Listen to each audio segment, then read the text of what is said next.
Tobey Maguire, Andrew Garfield, Tom Holland. 3 actors, 3 completely different versions of Spider-Man. But which one's the best? Well, I've got an answer, and I'm pretty sure some of you are going to disagree with me. I'm also going to give you my top 3 Spider-Man movies. I'm going to talk a little bit about the villains I'd love to see next on the big screen, and I'm going to share my predictions for the future of Tom Holland's Spider-Man. Plus, we're going to get into what you guys think. Who's your favorite Spider-Man? What's your favorite Spider-Man movie, and which villain do you want to see Spidey take on next?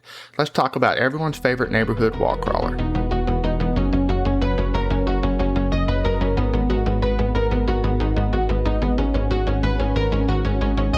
Hey everybody, welcome back to Mostly Me, Occasionally Wise. I am Brian, and today we are talking all about Spider-Man. And if you listen to the podcast for any length of time, you probably know I've got a lot of opinions, and when it comes to comic books, I've got a lot of opinions as well. So today, I'm going to give you mine, especially because we now have 3 major live-action Spider-Men. Tobey Maguire, Andrew Garfield, and of course Tom Holland. And each of them brought something completely different to Peter Parker. Tobey gave us the original modern movie Spider-Man. Andrew gave us a more emotional, sarcastic Peter. And Tom brought Spider-Man into the MCU, the Marvel Cinematic Universe. And now we're heading into the post-release of Spider-Man Brand New Day. But before we get into all of that, I want to look back. Because I've got a favorite Spider-Man. I've got my top 3 favorite Spider-Man movies. And I've got some villains that I would love to see Spidey take on in the future. Then we'll get into the future of Tom Holland's Spider-Man movies. And then more importantly, I've got your opinions because I've asked the listeners on social media, who's your favorite Spider-Man? What's your favorite Spider-Man movie? And which villain would you like to see Spidey take on next? So let's settle this, or at least make the argument a little more confusing. But before we get into anything with the episode, let's get into Dad Life Debrief. So if you're new to the podcast, Dad Life Debrief is an opportunity for you as the listener to join me as a husband, father, chaos coordinator, family man, everything in between. You get to join me on my adventures of all of that leading up to the new episode of Mostly Me, Occasionally Wise. So this week is a busy week. We're getting ready for school that starts next Monday. But we wanted to have a little fun, last week. And then of course we're going to have some fun this week. Last Sunday, we went and took the boys to see the new Spider-Man movie, Spider-Man Brand New Day. Fantastic film. The 4-year-old was really wanting to see it when the trailer got announced. And then, of course, the 13-year-old he's always been a Spider-Man fan. Now, I will say this, both boys love Peter Parker, but they're really itching to see a live-action Miles Morales. And I think a lot of people are, because Miles Morales is really popular right now, and that's not going away anytime soon. I think we'll get it eventually, and we'll go more into that as we talk about the future of Tom Holland's Spider-Man. So, everyone did great. The 4-year-old did great. Of course, if you have kids, especially young kids, you're always worried about taking them to see a movie because you don't know how they're going to do. And with my 4-year-old, we're kind of blessed because he loves movies. And of course, he gets that from me. But I took him a while back to see the 1990s live action Teenage Mutant Ninja Turtle. Didn't move. He loved Ninja Turtles. And, of course, when he caught wind that a new Spider-Man was coming out, he was like, I really want to go see this in theaters, Daddy. So we made good on the promise, and we took him. And we went to a theater that has recliners. And, of course, he played with the recliner a little bit throughout the movie. But for the most part, he sat there and enjoyed it all. I will say this, Spider-Man Brand New Day is a longer movie. And there towards the end, he was getting a little restless because he was ready to go. Nonetheless, like I said, he enjoyed the movie. We all did. And so if you haven't seen Spider-Man Brand New Day, go and check it out. It's a great movie. Even if you don't know anything about the previous 3, that Tom Holland has done. They do a really good job of kind of wrapping it up and catching you up as far as the new one goes. So, moving on. Thursday. My 4-year-old is just something else. So Thursday afternoon, we get home from school. For him, as far as he's concerned, he goes year round because he's still in preschool. But we get home from school and he puts his shoes in the closet. He comes and takes a seat on the couch. And he, grabs his tablet because he wants to unwind and asks for some juice. So I'm like, okay, I'll get you some juice since you asked nicely. And I come in there and I hand him the cup and he takes a sip of it. And he puts it down to his side and he just stares at me like he's irritated. And I'm like, all right, so what's going on, bud? Why are you looking at me like that? And he looks down at the juice and then he looks up at me again. He says, Daddy, my juice is not cold. I need you to go get me some juice, you peasant. My 4-year-old son called me a peasant. And there's a gif going around with James Franco where he backs up slowly and looks offended. That's how I felt. I was offended.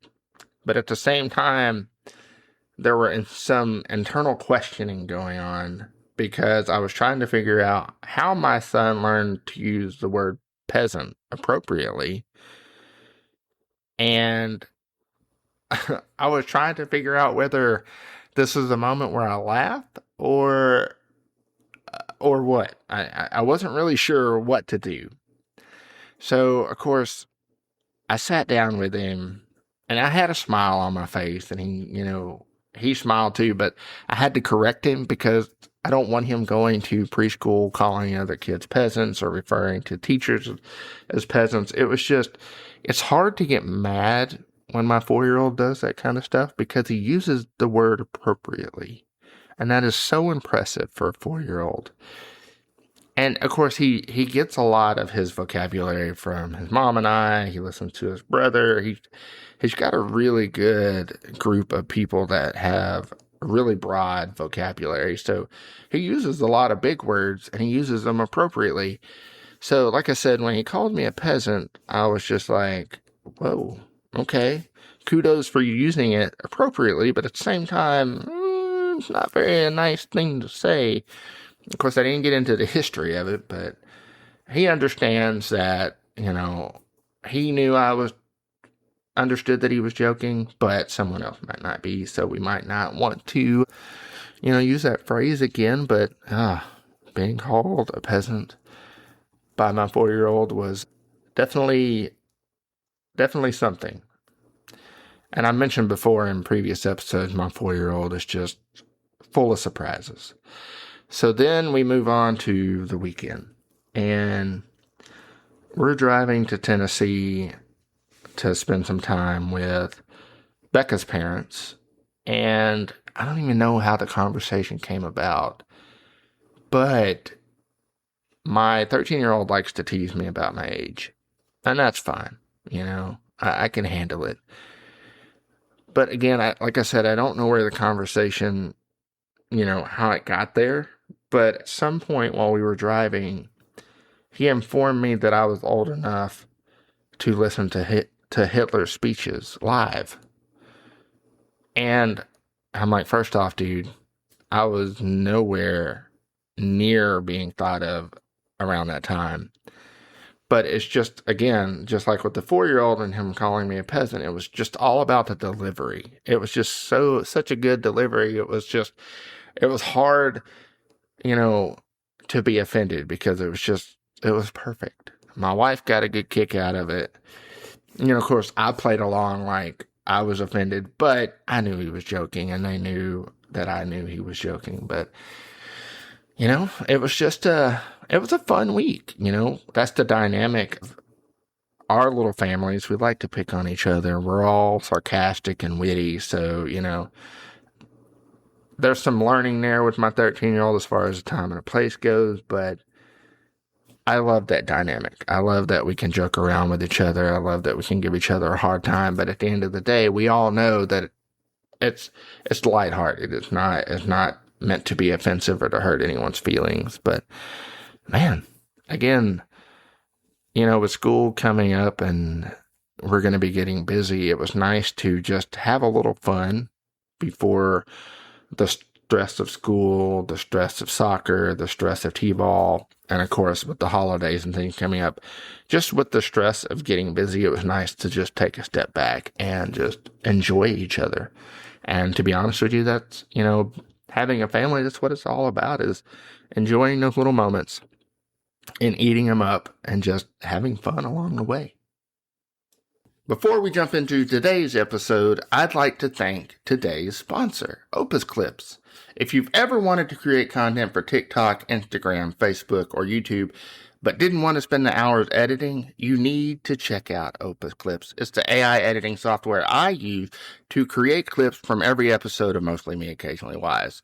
It automatically finds the best moments, adds captions, and saves me hours every week.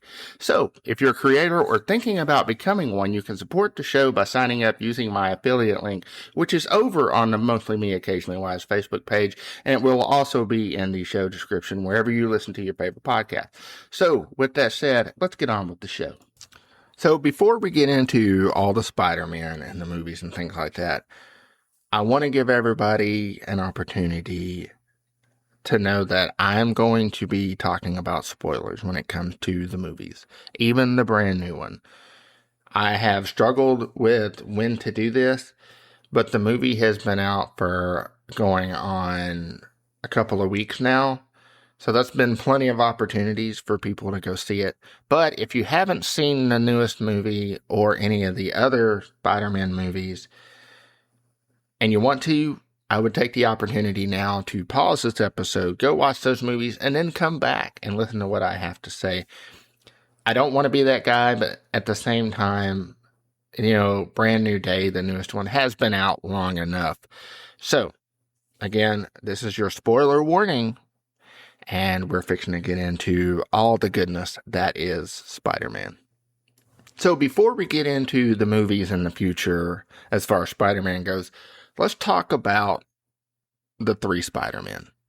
First, we have Tobey Maguire. He is the original modern movie Spider-Man. To be honest with you, a lot of people view him as the one who kicked off the Marvel live-action cinema stuff. And they aren't wrong, because I honestly, looking back, The Incredible Hulk with Edward Norton came out after Tobey Maguire's Spider-Man. And I think it came out during Andrew Garfield's spin. I'll have to do some research there. But when you think of live-action Marvel movie characters, Tobey Maguire, he kind of started it all. But with Tobey Maguire, Spider-Man came out in 2002, and when it came out, it was a huge deal. And it wasn't just some little superhero movie. Spider-Man was everywhere. It was huge. And Tobey's Spider-Man became the Spider-Man that introduced a lot of people to the character on the big screen, like I said before. His Peter was awkward. He was quiet, a little nerdy, and then, of course, he got bitten by a radioactive Spider-Man and everything changed. The first movie gives us Green Goblin, Norman Osborn, William Dafoe, who plays Green Goblin. Fantastic. I don't think they could have picked anybody better to play Green Goblin. The second movie gave us Doc Ock. And I want to say his name's Alfred Molina. I could be wrong on that last name. But hands down, this is one of those situations where the sequel is better than the original. And Spider-Man 2 was phenomenal. It had a great soundtrack. The plot was good. The dynamic between Spider-Man and Dr. Octopus was just chef's kiss. It was just, so good. And then we got Spider-Man 3. And yes, we're going to talk about this one because everyone has an opinion on Spider-Man 3. And here's what I think. I think Tobey did really well. He made Peter Parker feel like an ordinary guy, who could believe that, this kid was just overwhelmed by what was happening with him. But there's some debate on the direction. And the third one, we get introduced to Venom, and we get introduced to Hobgoblin and Sandman. I don't think there were any other villains. It's been a long time since I've seen Spider-Man 3, but it's a memorable one because everybody honestly remembers Tobey becoming emo when he gets taken over by Venom. The dancing around, the strutting, the dancing, awkwardly. He was definitely showing his whiteness. I didn't like that part, but I am one of the few that really enjoy Spider-Man 3 because there was a really good story. I like the fact that they introduced more than one Spider-Man villain. I like the fact that we got Venom. I like the fact that we got Sandman. Sandman, to me, is one of those characters that doesn't get used often. I understand, he's sand, and you're like, okay, how is he opposing? But they really do a good job in Spider-Man 3 showing us how imposing Sandman can really be. I know I'm in the minority because Spider-Man 3 is not one of the best films as far as Spider-Man goes, and there's a lot of people that don't like it. But I did, and it was the first Spider-Man movie that I introduced my 4-year-old to because he knows who Venom is. He knows who Sandman is because they get mentioned in the Amazing Spider-Man and Friends Disney Plus show, which is for kids. So Sandman has made an appearance in there, so it's Venom. But Tobey's version of Spider-Man, of course, was the first one we all got introduced to. And they try to go in depth with the overall character of who Spider-Man is and what Peter goes through as far as struggling to just fit in with all these powers and having to deal with his nerdiness and things like that. Now, here comes the controversial part, because if you ask me, Andrew Garfield is my favorite Spider-Man, and he's also the best Spider-Man.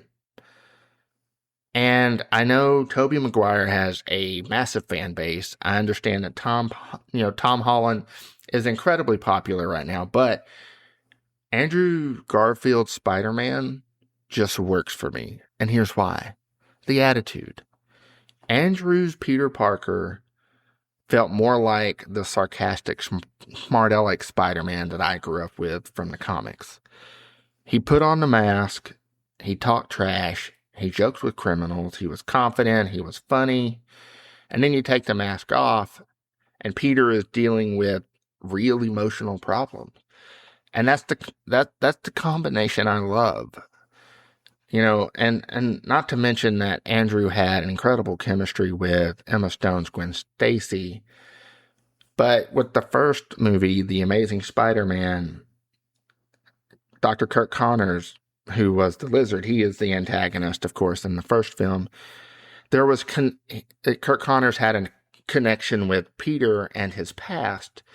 So you had to deal with that. And then, of course, Andrew Peter Parker was having to struggle with somewhat of a normal life outside of having all these amazing powers and developing his relationship with Gwen Stacy. And there was just a lot that went on in the first one.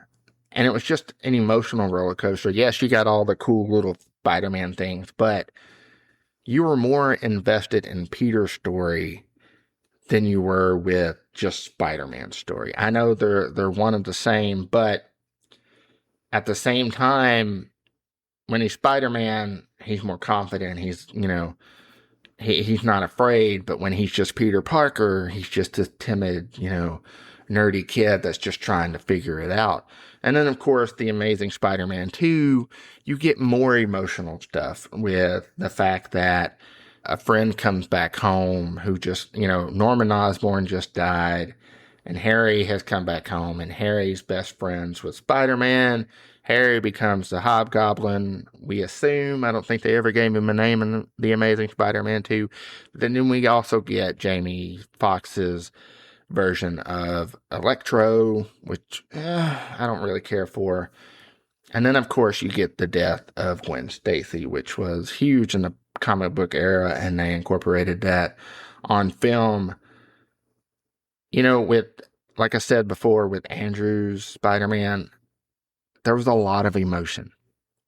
And like I said, yes, you get all the cool little, Spider-Man stuff, but when they announced that they were rebooting Spider-Man, I was hoping that we were going to get more of the emotional side, because if you look back in the comic book history, Peter has the worst luck in the world of any superhero I have ever read about. And you get a lot of that in Andrew Garfield's versions of Spider-Man, and the Amazing Spider-Man 2. So if anybody were to ask me, hey, I don't know a whole lot about Spider-Man, don't want to necessarily get into the comics, because yes, you try to get into comics, you're going to be doing it for years. I would honestly recommend Andrew's version of Spider-Man first, before you watch Tobey Maguire's, before you watch Tom Holland's, because you get everything that you want as far as a superhero movie goes in Andrew Garfield's version of Spider-Man. And that's why he's my favorite. And then we have Tom Holland. Tom's Spider-Man is different. He's younger. And of course, he's connected to the larger Marvel universe. And his introduction through Captain America Civil War immediately established him as a younger Peter Parker. And, of course, after his introduction there, we got Spider-Man Homecoming, Spider-Man Far From Home, Spider-Man No Way Home. And No Way Home, the last of the original trilogy as far as Tom Holland goes, we finally get, all three Spider-Man together in one movie. Tobey, Andrew, and Tom, all together. That's what we all wanted. That's what we were all hoping for after seeing Homecoming and Far From Home. It was magic. I got to see it opening night with Becca and my daughter. We got to experience all the feels. We all cried at the end, because at the end of No Way Home, there was a portal opened. You got a lot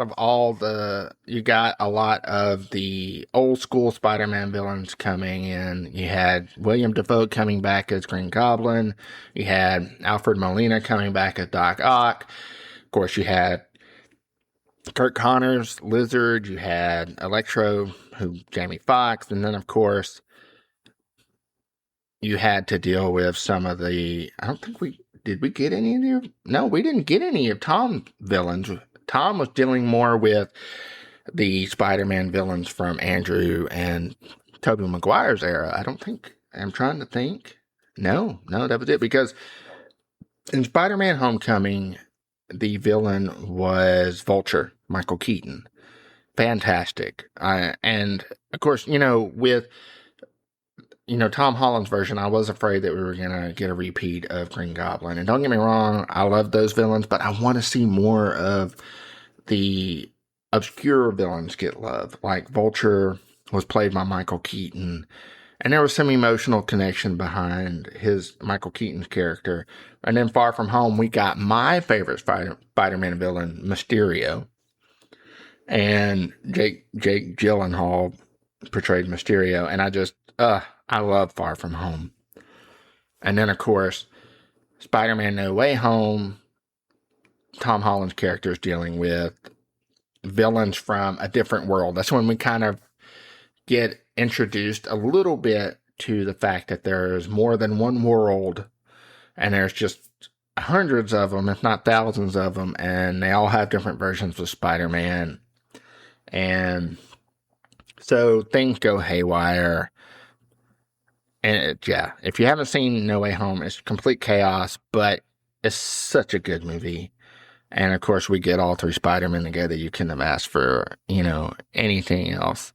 And for me, getting No Way Home, you got to see Andrew get another chance to play Spider-Man. And to me, that was one of the best parts. And it also proved something important, that all three versions of Spider-Man they don't have to compete. They can all be Spider-Man, just different versions. And you get a little bit about that because Tom Holland, is asking questions to the other two. And it's just, the dynamic between the three was just so incredible. It was just movie magics. Now, let's get into my top 3 favorite Spider-Man movies. And to be honest with you, you're probably going to disagree, but that's just the magic of these kind of movies, especially when it comes to superheroes. So I want to say this was tough because I love all the Spider-Man movies. I really do. They all bring something different to the table. But this is the fun thing about superhero movies that you get. You get to talk about which ones were your favorite, which character portrayed, the hero the best. And I've already told you my favorite Spider-Man, Andrew Garfield. And when it came to figuring out which movies I enjoy the most, it's not as easy as you think. So we're going to count backwards from 3 to 1, starting with number 3, which is Spider-Man Brand New Day, which is the newest one that came out. Now, excuse me, this movie just came out, and it's the freshest on my mind because I literally just went and saw it last night with one of my best friends. And I got to see it, it's just my second time seeing it, so I picked up on some things that I didn't realize in the first one. Brand New Day takes place after No Way Home. And at the end of No Way Home, Doctor Strange has to do basically a mind wipe of everyone so that Spider-Man can save the world. And with that, of course, with the mind wipe, MJ, Ned, everyone that was important to Spider-Man just forgets who he is. So in Brand New Day, we get to see Tom Holland struggle. We get to see the emotional side of dealing with that. And that's what I love about this movie. Because, yeah, like I said before with Andrew's movies, you get to see more of the emotional side, the adult side of the Peter Parker struggles. And you get that in this one too. You see that, it's hard. This setup it's interesting because, like I said, Peter's lost his connections. He's essentially starting over, and he's fighting crime full time to handle the stress of just everyone not knowing who he is. Like, 0 people know who he is. And throughout the movie, we get introduced to Jean Grey. Yes, Jean Grey from X-Men. You get introduced to Frank Castle's Punisher. And of course, Frank Castle's already been around because of Daredevil, the Netflix series, which is now on Disney+. If you haven't seen any of the Daredevil stuff, go back and watch. This stuff's great. But you get to see the dynamic between Spider-Man and the Punisher while dealing with Jean Grey. And throughout the movie, while all of that's going on, he's having to struggle with the fact that nobody remembers him, and he's having to deal with the fact that his heart's broken because MJ doesn't remember him, his best friend doesn't remember him.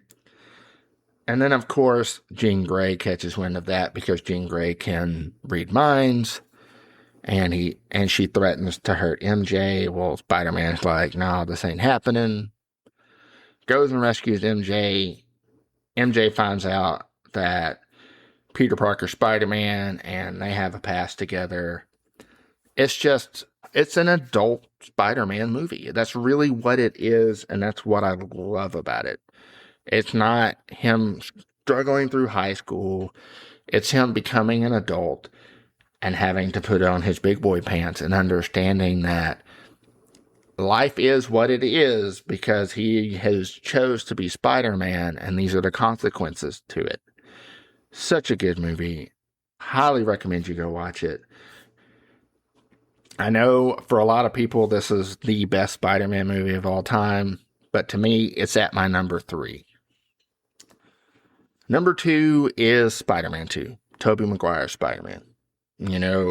I touched a little bit as far as this movie goes when I was talking about Tobey Maguire, but Spider-Man 2 had everything. It had the emotional story plots, his struggle with becoming somewhat of a normal kid, a young adult after graduating high school, his struggles with his relationship with Mary Jane, MJ, his struggles with Harry Osborn, and Harry's going through the death of his dad. And then, of course, at the beginning of Spider-Man 2, Peter Parker works with Dr. Otto Octavius on an experiment. And, of course, like any movie, the experiment goes wrong. Spider-Man, Peter Parker, has to come and save the day before a lot of people get killed. And then Dr. Octopus becomes, Dr. Octopus, essentially. And Doc Ock blames Spider-Man for the death of his wife. And it's such a beautiful story because there's a lot of emotion. It's not just a straight up superhero beat 'em up. This is also a great example of a sequel that is way better than the first one. And let alone, with all the emotional story plots, you get a great soundtrack. Dashboard Confessional, Vindicated. Love the song. Got to see Dashboard Confessional live, and they performed this. It's one of those songs where when you hear it, you automatically think of Spider-Man 2. And along with Brand New Day, with Spider-Man 2, you get to see more of Peter Parker and his struggles. And it's not all about Spider-Man as the hero. It's about Peter Parker. And I can't stress it enough, and I know I said it a lot. When it comes to Spider-Man, I want to see more of the human aspect of the superhero. And Brand New Day and in Spider-Man 2, you get to see the struggles of Peter Parker, and I can't stress that enough. Coming in at number 1, and this is my favorite Spider-Man movie of all time, is The Amazing Spider-Man with Andrew Garfield. Yes, it has my favorite Spider-Man in it, obviously, but The Amazing Spider-Man is just, it's what you want a superhero movie to be. You get to see more of the background of his parents dying and why they died and how they died. You get to see that the antagonist, Dr. Kirk Connors, used to work with Spider-Man's dad, so there's the emotional connection there. You get to see him struggle with the death of his Uncle Ben. You get to see him struggle with his relationship with Gwen Stacy. It's just amazing. And of course, this is another one of those movies where the soundtrack is phenomenal. There's not like any popular band that does like a popular song like we get with Tobey Maguire Spider-Man, but it's composed. It's just the music that is composed throughout this movie. It sets just about every scene. Of course, one of my favorite scenes as far as the music goes is the rooftop kiss between Peter Parker and Gwen Stacy. It's just an amazing emotional buildup. But with Peter Parker's connection with everyone in The Amazing Spider-Man, that's why it's one of my favorites. And I know everybody's like, emotional.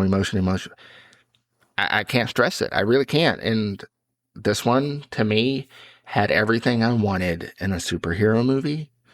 And when it came to Spider-Man, this was it. This was, my biscuits and gravy, so to speak. So there you have it. Those were my 3 favorite movies. I highly recommend you see all of them, including the other Spider-Man movies. But yeah, you had Brand New Day, Spider-Man 2 with Tobey Maguire, and now coming in at number 1, The Amazing Spider-Man. So, we've talked about my favorite Spider-Man movies. We've talked about my favorite Spider-Man. Let's talk about the villains and where I think Tom Holland's Spider-Man character should go next. So, with the villains, I recently asked on TikTok and on Facebook who they would like to see Spider-Man fight next. And of course, Venom was a big one. We've already been introduced to Venom. We've been introduced to Green Goblin, Dr. Octopus, Sandman, Electro, Vulture, Mysterio, and the Lizard. We've also seen Scorpion and Rhino. I forgot about those 2. We saw Kraven, but Kraven didn't have any interaction with Spider-Man. He had his own standalone movie. But if you had to ask me who I would like to see Spider-Man fight, it has to be Kingpin. And the reason I'm saying that is Kingpin is hot right now on Daredevil, but he has a lot of history with Spider-Man. Yes, you get it in the Spider-Man game on PlayStation, and I love that. But, you know, I don't think Kingpin doesn't have any superpowers. He's just a big old brute. And he uses, if you had to come up with a power when it comes to Kingpin, it's the fact that Kingpin has money. He has control. And he uses anything and everything to get at Spider-Man. And that's why I want to see it. I think we'll get more of the human side of Spider-Man as far as Tom Holland goes. And it was just, we would get an introduction to the mafia and the gang side of things, because throughout the history in comic books and in the video games, Spider-Man fights a lot of, crime families, crime syndicates. He deals a lot with gangs and mafia. Tombstone was teased in Brand New Day, which I loved because I love Tombstone. In the game, I think his name was Hammerhead. He was a crime guy, and he had his own gang, and I want to see more of that. I want to see Tom deal with Kingpin, and I want to see him deal with the gangs of New York without having to deal with some fantastical, over-the-top villain who has all these powers. I want to see him deal with someone who's just got just brute strength, and Kingpin fits all of that. So if you ask me who my favorite villain, as far as who I would like to see him deal with next, it's got to be Kingpin. And it just makes the most sense, because then you would get the introduction to Daredevil.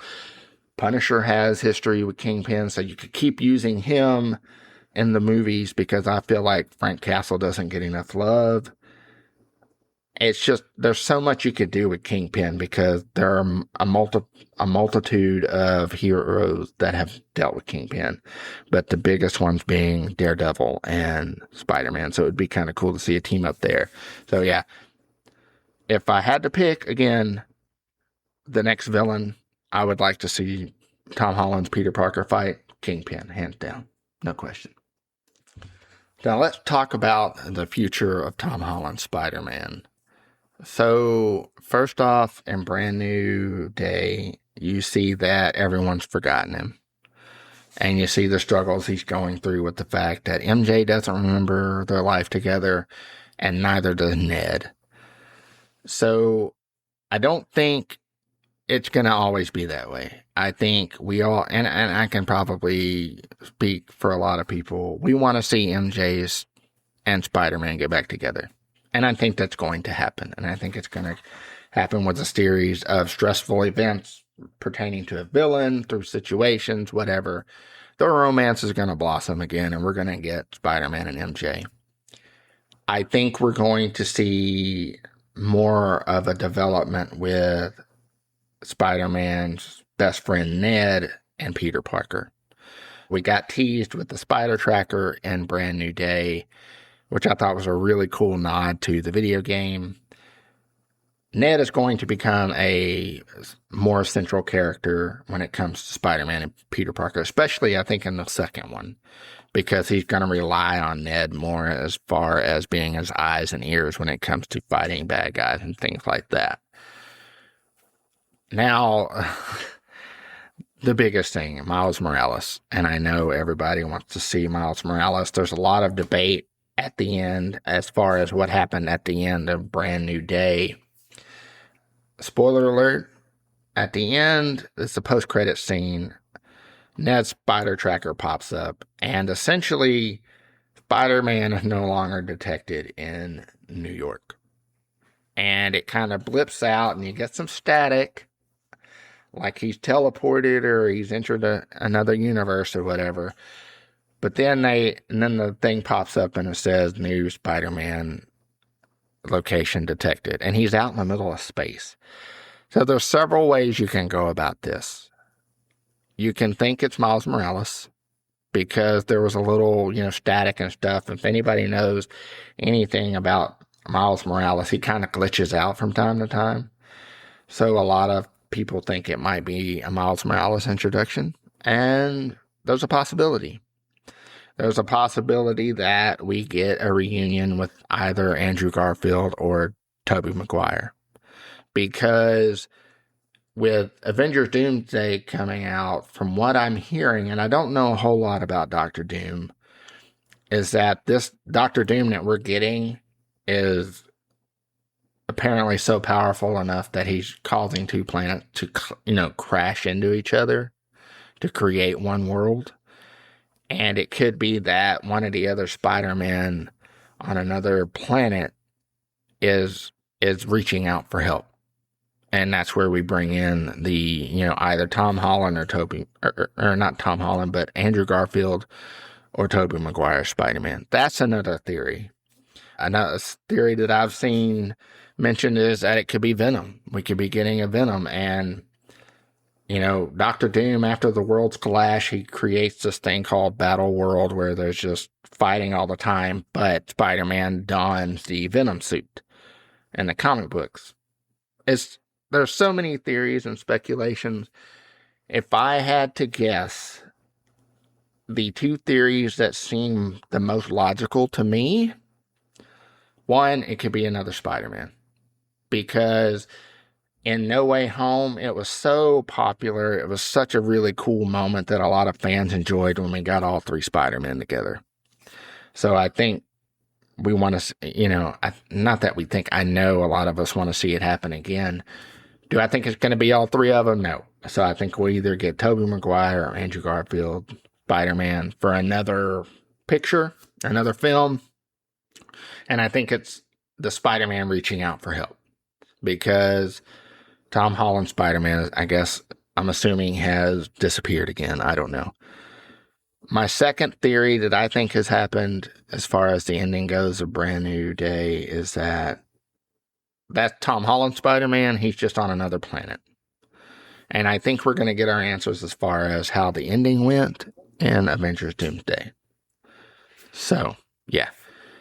As far as Miles Morales getting introduced, I think by the end of the third movie, this new trilogy that Tom Holland's in, we're going to get our Miles Morales. Because I think after the third one, they're going to want to give Tom Holland Spider-Man a break and give, Miles Morales the load. Do I think we will have seen the last of Tom Holland Spider-Man at the end of the third one? No. I think he'll be in some of Miles Morales' movies or shows or however the direction they want to go. But essentially, I think we will get our Miles Morales eventually, and the world will be happy. My boys will be happy, and I'm kind of interested. Now, as far as who I think could play Miles Morales, I couldn't tell you. I have no idea. Now, let's get to you guys. So, like I said earlier in the episode, I threw out 3 questions. I talked about your favorites. I asked you guys who your favorite Spider-Man was, your favorite movies, and a villain you would like to see him fight in the future. So, going with question number 1, who is your favorite Spider-Man? There's a lot of love for Tom Holland. And I get it because he's what's fresh, he's what's new. My daughter posted on TikTok that she really enjoys Tobey Maguire's Spider-Man. Someone posted Cosmic Spider-Man, which is there's a lot of variances of Spider-Man. On Facebook, my sister-in-law, she said Miles Morales and Gwen Stacy, which is cool. There's a nice little nod to the cartoon as far as that answer goes. Let's see, who else we got here? My boy Marcus, he commented, he said Tobey. And of course, my sister-in-law said Tom Holland because she's just in love with Tom Holland. Who isn't in love with Tom Holland? I'm in love with Tom Holland. So, the next one was villain.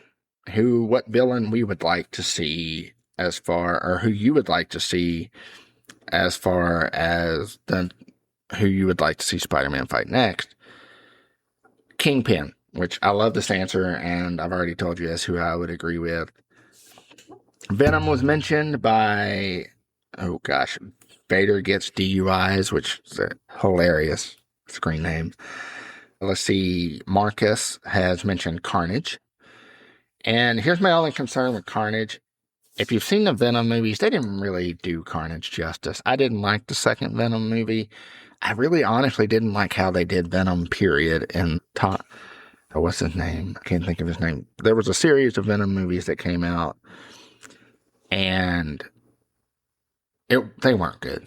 I'm just going to be real. I didn't really care for them. It was cool to see Venom get his own movies, but it just wasn't my cup of tea.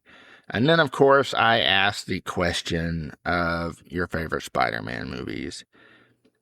And not a whole lot of people answered, and I can understand why, because it was a tough question. It was hard for me to narrow it down because I love all the movies differently, but it's always fun to pick your top 2 or 3. I will say Beans on TikTok said Brand New Day. Number 2 was Spider-Man 3, which is you don't see love for very often.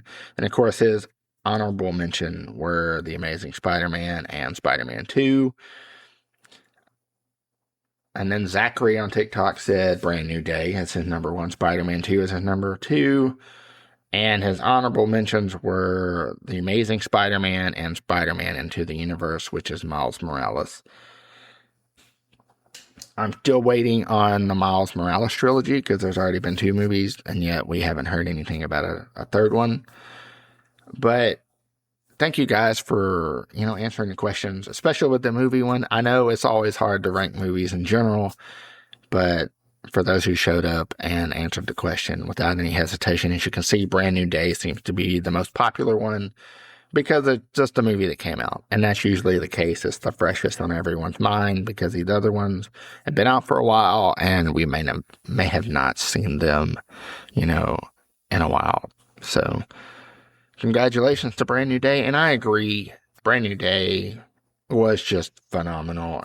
And if you haven't seen it, go see it. And like I said, if you haven't seen any of the other Tom Holland movies, Brand New Day does a really good job of just kind of wrapping it up for you and catching you up without having you go back and see the other films. And then one more thing about Brand New Day I want to mention is the Frank Castle, Peter Parker, Spider-Man, Punisher dynamic. I want to see more of that. I thought that was great. They gave each other a hard time, but by the end of the movie, there was an emotional connection there, and I hope they build off of that because, yeah, it was so good, and to me, that was a big part of the movie. So here's your assignment. I want you to send me your Spider-Man Mount Rushmore. Give me your favorite Spider-Man. Give me your favorite Spider-Man movie. Your dream Spider-Man villain. And most importantly, tell me why. Don't just say Tom. Tell me why Tom. Don't just say Spider-Man 2. Tell me what makes it your favorite. Send your answers to mostlymecontact@gmail.com. And don't forget to join the conversation on the Mostly Me, Occasionally Wise Facebook page. Before we wrap things up, I want to give a huge thank you to our sponsor, Opus Clips. If you're a podcaster, content creator, or small business owner looking to turn your long-form videos into engaging social media clips in minutes, check out the AI editing tool I use every week. My affiliate link will be in the episode description and over on the Facebook, Mostly Me Occasionally Wise Facebook page. Using my affiliate link helps support Mostly Me Occasionally Wise at no additional cost to you. And that's going to do it for another episode of Mostly Me Occasionally Wise. Boy, whether you're Team Tobey, Team Andrew, or Team Tom, we're all talking about the same guy, Spider-Man, Peter Parker. And that's a pretty cool thing. He's been a part of people's lives for generations. Different actors, different movies, different stories, but the same basic idea. A regular person who gets extraordinary powers and has to figure out what to do with it. And maybe that's why Spider-Man has lasted so long, because underneath the mask, he's still Peter Parker, trying to figure things out just like the rest of us. Thanks for hanging out with me, and until next time, stay mostly you, occasionally.